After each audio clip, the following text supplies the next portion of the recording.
کہ ہر زمانے میں ایک تو ہر زمانہ، کوئی زمانہ امام سے خالی نہیں ہوگا. ابھی بتا دیں گے، ابھی روایات پیش کر دیں گے آپ کے سامنے. امام ہو اور خطا کا امکان نہ ہو، جب اس پہ یقین ہے کہ یہی امام ہے، منصوص من اللہ ہے، نص سے صریح آ گئی، اس کا علم بھی ظاہر ہو گیا.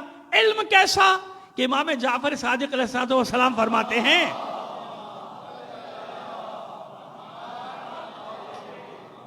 منصوص من اللہ، امام کے لیے فرماتے کہ امام وہ جس کے پاس گزشتگان کا بھی علم ہوتا ہے اور آئندہ کا بھی علم ہوتا ہے. اگر یہ سارے علوم نہ ہو تو امام منصوص من اللہ نہیں ہے، مجازی امام ہوگا. بے شک مجازی امام بناتے لوگ ہے نا، امام ہے ہماری ابھی امام کی اصطلاح استعمال کی جاتی ہے، پہلی مجلس یا دوسری مجلس میں عرض کر چکا، لیکن منصوص من اللہ نہیں. منصوص من اللہ ہوگا تو سارا علم، علم غیب، علم غیب، علم غیب ہے نا. اسی پر تو سارا جھگڑا ہو جاتا ہے. کچھ احباب، کچھ دوست ناراض ہو جاتے ہیں. ارے خدا کے بندو، علم غیب کی مثال دی تھی نہیں دی تھی میں نے آپ کے سامنے؟ نمرود کے نجومیوں نے علم غیب دیا تھا نہیں دیا تھا نمرود کو کہ ابراہیم آنے والے ہیں؟ کب کی خبر دے رہے تھے؟ گزشتہ زمانے کی تاریخ تھوڑی بتا رہے تھے، آنے والے وقت کی باتیں بتا رہے تھے. نہیں بتا رہے تھے کہ یہ ہوگا یہ ہوگا، وہ آئے گا توڑ دے گا سب، یہ تیرا تباہ کر دے گا، تباہ و برباد کر دے گا. آنے والا ابراہیم نام بھی بتایا تھا، فرعون کے نجومیوں نے نہیں بتایا، خبر نہیں دی تھی نا خبر، تو کہاں کی خبر دے رہے تھے؟ آئندہ کی خبر دے رہے تھے. اتنا علم ان کے پاس ہو کہ مستقبل کی خبریں دیں، مستقبل کی خبر بتائیں. تمام احباب کو سمجھانے کی کوشش کر رہے ہیں کہ کتنی مثالیں تاریخ میں وہ آنے والے وقت کی خبر دیتے تھے، آنے والے وقت کی خبر دیتے تھے. تو جو شیطان کا نمائندہ ہو، وہ علم غیب رکھتا ہو، مستقبل کی خبریں دیتا ہو، آئندہ کی خبریں دیتا ہو، جسے رحمان اپنا نمائندہ بنا کر بھیجے گا. سیدھی سی بات ہے نا. جو رحمان کی طرف سے ائمۃ الکفر، ان کے پاس تو اتنی طاقت ہو، جو کفر کے امام ہو، جو کفر کے پیشوا ہو، جو کفر کے رہبر ہوں، ان کے پاس اتنی طاقت، ان کے پاس اتنا علم، اور جنہیں اللہ لوگوں کا پیشوا بنا کے بھیج رہا ہے، ہادی بنا کے بھیج رہا ہے. وَجَعَلْنَاهُمْ أَئِمَّةً يَهْدُونَ بِأَمْرِنَا، جنہیں وہ اپنے خود کہہ رہے کہ میں امام بنا کر بھیج رہا ہوں. جنہیں اللہ امام بنا کر بھیجے گا تو ان کے مقابلے میں کمزور نہیں پڑ جائے گا اگر اس کا علم نہیں ہوگا تو بس امام کے لیے شرط کیا کہ ہر شے کا علم. اور اس سے سب سے بڑی دلیل کیا ہے؟ لا رتبن ولا یابسن الا فی کتاب مبین. کوئی خشک و تر ایسا نہیں جس کا ذکر قرآن میں نہ ہو.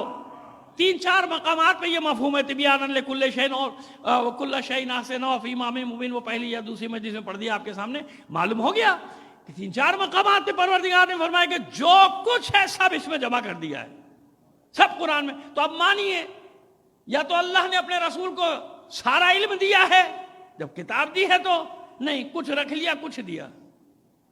کتاب میں سب کچھ ہے، کتاب میں سارا علم، گزشتگان کی بھی خبریں، آنے والے زمانہ جتنے بھی زمانے ان سب کا علم ہے کتاب. یہ دعویٰ ہے قرآن مجید کا، یعنی پروردگار عالم ارشاد فرما رہا ہے. جو بھی یقین رکھتا ہے، جو نہیں یقین رکھتا اس سے تو الگ بات کریں گے نا، پہلے اس سے قرآن منوائیں گے نا، حقانیت. لیکن ہم تو ابھی اپنے برادران سے، سب سے، مومنین سے، مسلمین سے، سب سے بات کر رہے ہیں نا کہ قرآن پر تو سب کا یقین ہے نا. تو اب یا تو یہ مانیے معاذ اللہ کہ قرآن تو دیا، کتاب تو آ گئی، مگر سارا علم نہیں دیا کتاب کا. تو جب سارا علم دینا نہیں تھا تو ساری کتاب بھیجنے کی ضرورت کیا تھی؟ بھائی اتنی کتاب بھیجتا نا جتنا علم دینا تھا. جیسے ما قبل انبیاء کو کسی کو صحیفہ دیا، کسی کو 1 صحیفہ، کسی کو 2 صحیفے، کسی کو 14 صحیفے. کہیں بھی یہ نہیں کہا گیا کہ سارا کا سارا علم اس میں ہے، اس صحیفے میں، اس کتاب میں. قرآن کے لیے پروردگار نے فرمایا کہ جتنا علم ہے، کوئی خشک و تر یعنی کچھ بھی نہیں ہے عالمین میں جس کا علم کتاب میں نہیں رکھا. تو اب یہ کتاب پورے علم کے ساتھ اتری قلب رسول پہ، یا کتاب اتر گئی علم نہیں اترا؟ کیسے ہو سکتا ہے؟ امکان ہے نہیں ہے نا. یا یہ ہوا کہ نہیں کچھ دے دیا علم، کچھ نہیں دیا. نہیں، جہاں کتاب ہے وہاں سارا علم ہوگا کتاب کا، سارا علم. جب کتاب ہے قلب رسول میں تو جتنے بھی علوم ہیں اللہ نے عالم فی العالمین بنا کر بھیجا. یہ سمجھ لیجئے گا پیغمبر ختم مرتبت کون ہے؟ عالم فی العالمین. عالمین یعنی اللہ کے بعد اگر کوئی سب سے بڑا عالم ہے تو کون ہے؟ اللہ کا رسول. اللہ کا رسول. امام کون ہے؟ بات تو ہماری امامت پہ ہو رہی ہے نا. امام کون ہے؟ اگر کوئی اور دعوے دار نظر آ جائے گا تو پھر بات کریں گے، لیکن کوئی دعوے دار نہیں ہے سوائے ایک ہستی کے جو یہ فرماتی نظر آتی ہے طول تاریخ میں ہر جگہ، یہاں بھی وہاں بھی، جو یہ فرماتی نظر آتی ہے کہ جیسا علم آتا تھا اللہ کا رسول ویسا ہی مجھے منتقل کرتا تھا، بالکل ایسے جیسے پرندہ اپنے بچے کو غذا بھراتا ہے، چباتا نہیں ہے، جیسا لاتا ہے ویسا منتقل کر دیتا ہے چونچ کے ذریعے سے ایسے، اور میں اللہ کے رسول کے پیچھے ایسے چلتا تھا جیسے اونٹنی کا بچہ اپنی ماں کے پیچھے پیچھے، سامنے نہیں دیکھتا اونٹنی کا بچہ، یاد رکھیے گا اصول ہے، اسی لیے مولا نے اس کی مثال دی، وہ صرف ماں کے قدموں کو دیکھ کے اپنے قدم رکھتا چلا جاتا ہے، تو فرمانے میں ایسے چلتا تھا بھائی اللہ کے رسول کے پیچھے جیسے اونٹنی کا بچہ اپنی ماں کے پیچھے پیچھے چلتا ہے، جیسا آیا ویسا منتقل کیا، میں آواز سنتا تھا وہی کی، میں شیطان کی چیخ سنتا تھا، وہ جو کرب سے چلاتا تھا، تو کوئی تردید کر دیتا ہے، نہج البلاغہ میں ہے مولا کے خطبے کا ایک حصہ ہے جس میں آپ نے فرمایا کہ میں نے وہی کو آتے جاتے دیکھا، میں جبرائیل کو دیکھتا تھا، میں جبرائیل کی آواز سنتا تھا، خطبہ ہے آپ کا نہج البلاغہ میں جو ہمارے برادران نے بھی نقل کیا، رئیس احمد جعفری صاحب جو ہیں وہ اہل سنت کے بہت بڑے فاضل ترین شخص گزرے ہیں، انہوں نے جو نہج البلاغہ کا ترجمہ کیا ہے تشریح، اس میں بھی یہ خطبہ موجود ہے، یعنی یہ نہیں کہ کہیں ہے کہیں نہیں، سب نے یہ لکھا کہ مولا نے یہ فرمایا، سنتا تھا میں، تو بتائیے کوئی تردید کرتا نا کہ ہم بھی تو رسول کے پاس بیٹھے تھے، ہم نے تو سنا، ہم نے تو نہیں دیکھا، آپ نے کیسے دیکھا، ہم نے تو نہیں سنا، آپ نے کیسے سنا، کسی میں ہمت نہیں تھی، جانتے تھے کہ علی کا مقام کچھ اور ہے، کیوں اللہ کے رسول نے فرمایا الحق مع علی وعلی مع یا علی مع الحق والحق مع علی، اور یہ وہ حدیث ہے جس میں کوئی اختلاف نہیں، ہمارے برادران بھی تسلیم کرتے کہ ہاں علی کے لیے فرمایا، بس اتنا سا اور ہے، اور اضافہ کر دیجئے، مان لیجئے کہ دعائیں کی ہیں اللہ کے رسول نے، سب کے لیے دعا کی رحمت للعالمین ہے، لیکن علی کے لیے دعا الگ ہے، علی کے لیے یہ دعا نہیں مانگی کہ اللہ علی کو ایمان پہ باقی رکھنا، اسلام پہ باقی رکھنا، ایمان پہ سلامت رکھنا، علی کو حق پر قائم رکھنا، یہ دعا نہیں ہے، علی کے لیے کیا دعا ہے؟ علی کے لیے دعا یہ ہے پروردگار اے میرے رب اے میرے اللہ حق کو ادھر ادھر موڑ دے جدھر جدھر علی مڑ جائے.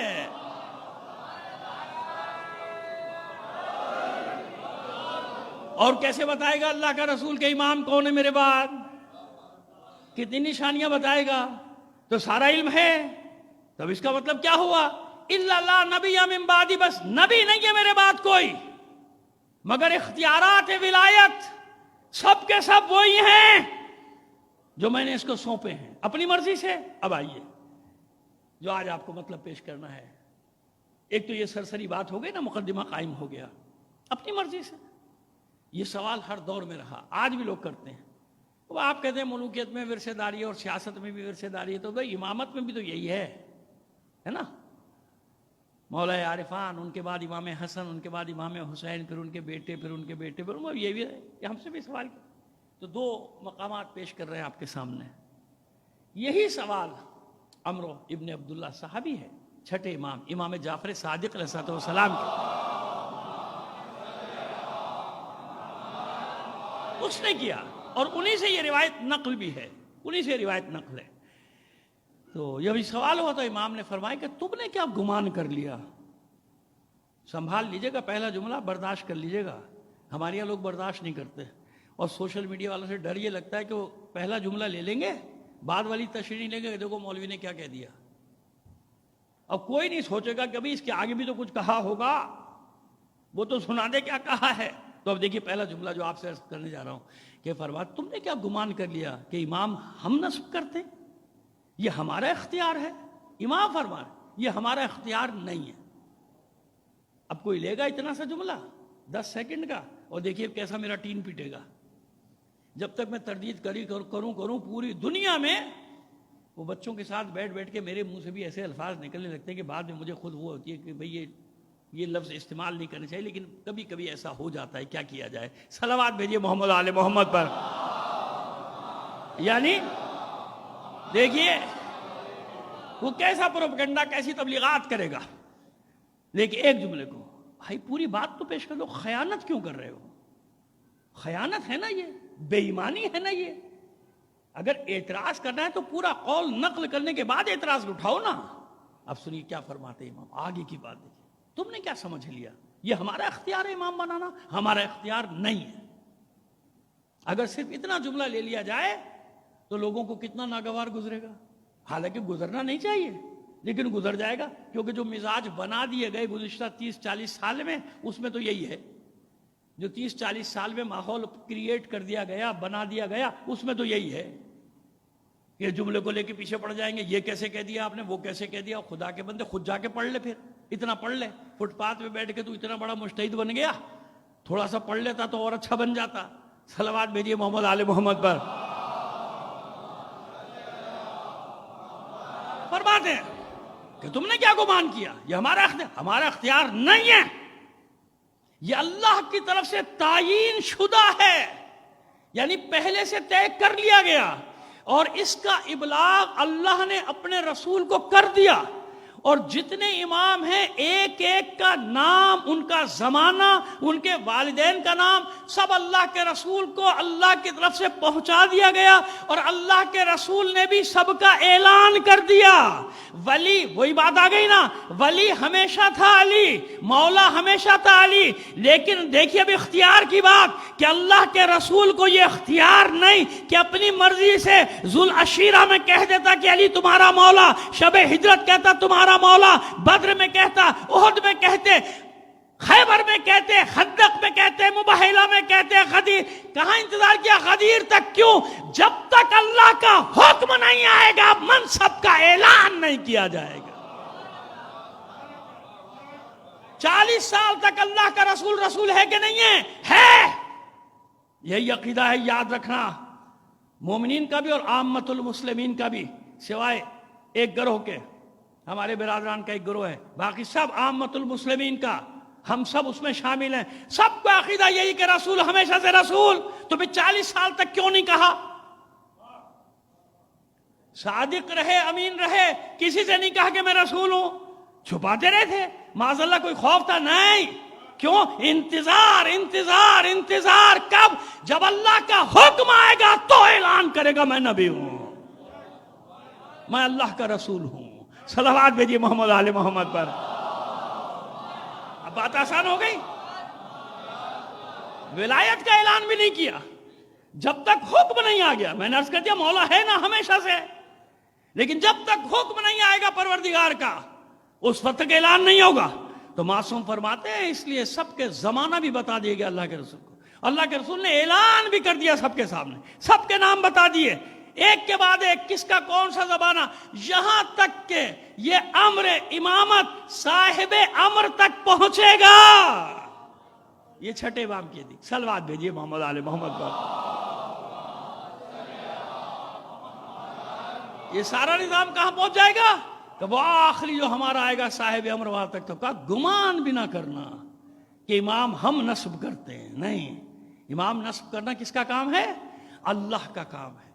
اسی لیے دھوکہ کھا گئے تھے نا ہمارا برادران کا ایک گروہ, جس نے جناب اسماعیل کو امام بنا لیا. ان کے ذہن میں یہ بات بیٹھی تھی کہ بڑا بیٹا بڑا بیٹا بڑا بیٹا. نہیں, یہ ساری امتحان آئے نا. جیسے امام حسن علیہ السلام کے بعد بعض لوگوں نے دھوکہ کھایا کہ بڑے بیٹے میں جانے چاہیے. بڑے چھوٹے کا مسئلہ نہیں ہے, یہ طے شدہ امر ہے اللہ کی طرف سے کہ کون امام ہوگا, کتنے امام, ان کے والدین کے نام, ان کا زمانہ تک. معصوم فرماتے طے ہو گیا, ہم نے نہیں کیا اپنے آپ کو امام بنایا. یہ امامت کا منصب منصوص من اللہ ہے, اللہ امام بناتا ہے. یہ ہمارا عقیدہ ہے جو پوری دنیا کے سامنے پیش کرتے ہیں, بغیر کسی لڑائی جھگڑے کے پیش کرتے ہیں. کوئی جھگڑے کی بات نہیں, کوئی نہیں مانتا نہ مانے, لیکن ہمارے پاس دلیلیں ہیں نا کہ امام کا منصب کیسا ہے اور امام کا منصب کیا ہونا چاہیے. اور یقین جانیے بہت سارے مسائل میں ہمارے برادران ہمارے ساتھ شریک ہیں, وہ مانتے ہیں, کہتے ہیں ہاں یہ ایسا ہے. ایسی روایتیں ہیں وہاں بھی جن میں انہوں نے تفصیل بیان کی کہ ہاں 12 اماموں کے نام بتا کر گیا تھا اللہ کا رسول. صلوات بھیجیے محمد آل محمد پر. چلیے اچھا, اور اگر کوئی نہیں مانتا تو جھگڑا تھوڑی ہے, جھگڑے کی کیا بات ہے. یہ عجیب زمانہ آ گیا کہ دلیل اور اس سے بات کرنے کے بجائے ایک دم جناب لڑائی جھگڑے کی کون سی بات ہے. رہ رہے ہیں نا 1400 سال سے, رہنا چاہیے. یہ گزشتہ 30-40 سال میں ہوا جو کچھ ہوا. اب آئیے ابو بصیر بہت معروف مشہور صحابی ہیں چھٹے امام کے. جانتے ہیں ان کا منصب کیا ہے؟ صلوات بھیجیے محمد آل محمد. ان کا منصب بتا دیں پہلے آپ. میرے جوان غور سے سنیں گے میرے مطلب کو. بیٹا آپ پر ہی اصل اٹیک آپ پر ہوا ہے. اصل اٹیک آپ کی فکروں پہ ہوا ہے. اصل اٹیک آپ کو گمراہ کرنے کے لیے ہوا ہے کہ بڑوں پر تو ان کا کام نہیں چل سکتا نا. بچوں نوجوانوں کو ان کو بگاڑو. عقائد جو صحیح عقائد ہیں ان سے ہٹا کے اور ایک ایسی طرف لے جاؤ جہاں معاذ اللہ معذرت کے ساتھ بس دلچسپی کا سامان ہو اور جنت ہو. مسئلہ جنت کا نہیں ہے, مسئلہ حق کا ساتھ دینے کا ہے. میں ایک جملہ کہا کرتا ہوں ہمیشہ, یاد رکھو کہ علی کا چاہنے والا وہ نہیں ہوتا جو جنت کی تمنا کرے. علی کا چاہنے والا وہ ہوتا ہے کہ جنت اس کی تمنا کرتی ہے. فرق ہے, یہ فرق یاد رکھو. یہ مثالیں دے دیں گے انشاءاللہ کل پرسوں کی مجلس میں. آپ یاد تو دلاتے نہیں, کل بھی میں نے کہا تھا کچھ یاد دلا دینا, بھول گئے آپ بھی, میں بھی بھول گیا. تو یہ یاد دلا دیجیے گا, بتائیں گے آپ کو جو ہم نے جملہ کہا ہے نا اس کا پس منظر کیا ہے کہ جنت تمنا کرتی ہے علی کے چاہنے والوں کو. انشاءاللہ پرسوں کی مجلس میں شب عاشور کی اگر زندگی رہی بتا دیں گے آپ کی خدمت میں. اب یہ ابو بصیر کون ہے؟ امام کا وہ چاہنے والا, مدینے میں ہے امام. وہ جو کہتے ہیں نا ہم امام کی تقلید کرتے ہیں, ہم امام کی تقلید کرتے ہیں, پتہ کچھ ہے نہیں اس کو. اچھا روایتیں مل آئے گا, اب اس سے پوچھو روایت کہاں سے لایا, کیا بہار الانوار, تو بہار الانوار تو نے لکھی ہے؟ بہار الانوار آسمان سے آئی ہے کیا؟ بہار الانوار کی روایت ماننے کا مطلب کہ تو علامہ مجلسی کا اقرار کر رہا ہے نا. براہ راست تو امام سے کچھ بھی نہیں سنا تو نے, ان سے سنا ہے یا شیخ صدوق نے لکھا ہوگا, یا شیخ کلینی نے لکھا ہوگا, یا شیخ مفیدی نے لکھا ہوگا, یا علامہ ہلی کی تو کتاب اٹھا کے لائے گا, یا شیخ توسی کی کتاب اٹھا کے لائے گا, یا علامہ مجلسی کی کتاب اٹھا کے لائے گا. وہ سب انہی نے تو لکھی ہیں, علماء نے لکھی ہیں. اور کس نے لکھی ہیں؟ یہ عجیب احمق لوگ ہوتے ہیں کہ علماء کے خلاف علماء کی کتاب لے کر آتے. اب تو ان کی مان رہا ہے نا, تو بھائی یہی ہم بھی کہہ رہے ہیں کہ علماء کی مانو. اور کیا کہہ رہے ہیں؟ یعنی علماء سے مراد وہ فقہا, وہ اس درجے کے, سمجھ گئے. اب مجھ جیسا طالب علم تھوڑی, میں تو طالب علم ہوں. ایک صلوات بھیجیے محمد آل محمد پر. یہ کون ہے ابو بصیر؟ امام موجود, امام موجود, ظاہری وجود موجود. اور ابو بصیر کا مقام یہ ہو گیا کہ ابو بصیر کو حکم دے رہے, مدینے میں خود بھی ہیں, کہ جاؤ اجلس فی المسجد المدینۃ وافت الناس. جاؤ ابو بصیر, بس ہم نے تمہیں تیار کر دیا, آراستہ کر دیا علم کے زیور سے. جاؤ مسجد مدینہ میں یعنی مسجد نبی میں بیٹھو اور لوگوں کے لیے فتوے دو. جی یعنی امام کے پاس بھی کوئی آتا ہے, کہتے جاؤ ابو بصیر سے پوچھو. اور ایسے بڑے مناظر ہیں امام کے جس میں امام نے اپنے شاگردوں کو کہا کہ تم جواب دو, تم جواب دو. کیوں بھائی؟ امام موجود ہے نا. اس لیے قیامت تک بتا رہے کہ جب ہم نے اپنے سامنے اپنے نائب بنائے ہیں تو جب پردہ غیب میں جائیں گے تمہیں لوارث چھوڑ دیں گے کیا؟ اور یہ میں نے پورا عشرہ پڑھا تھا, مرجعیت میں شاید 1 سال پہلے یا 2 سال پہلے پڑھا تھا, جس میں کتنے حضور کے زمانے سے میں نے نائبین کا تذکرہ کیا ہے, کب کب کہاں کہاں نائبین بنا, سینکڑوں کی تعداد میں تیار کر کر کے بھیجے. یہ شاہ عبدالعظیم حسنی کون ہے؟ ریکی صدر نے, امام نے بھیجا تھا نا بھائی, نویں امام نے بھیجا تھا, جائیے وہاں جا کے تبلیغ کیجئے. کسی کو خوزستان بھیجا, کسی کو کہیں بھیجا, کسی کو کہیں بھیجا, نائب بنا کے. تو جو امام موجود ہو اس کے باوجود نائب بنا کے بھیج رہا ہوتا کہ کہیں کے لوگ بے ہدایت نہ رہ جائیں. اور یہ لکھ کے بھیجتے تھے کہ یہ میرا نائب ہے. اور آسان مثال دے دوں, کیا کہا تھا جناب مسلم بن عقیل کے لیے؟ یہ جو آ رہا ہے میرا نائب ہے, اس کے ہاتھ پر بیعت میرے ہاتھ پر بیعت ہوگی. یعنی جو مسلم بن عقیل کے ہاتھ پہ بیعت کرے گا اس نے حسین کے ہاتھ پہ بیعت کی. حبیب بن مظاہر کون؟